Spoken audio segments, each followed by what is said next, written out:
सो है गाइस, मैं एक कस्टमर की कंप्लेंट पे आया था। तो कस्टमर बता रहा है साउंड प्रॉब्लम है इस मशीन में। तो मेरे तो कोई साउंड समझ में ना आया, मैंने खोल खोल के देखा। तब मेरा ध्यान गया इसके नीचे टाइल्स पे, तो ऊंचा नीचा था और करंट की प्रॉब्लम बता रहा था।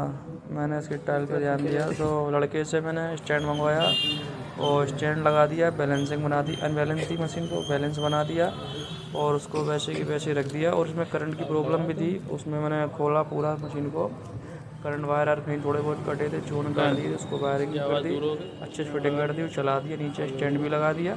अब कोई दिक्कत नहीं है, ना आवाज़ आ रही ना ही करंट आ रहा। Thank you.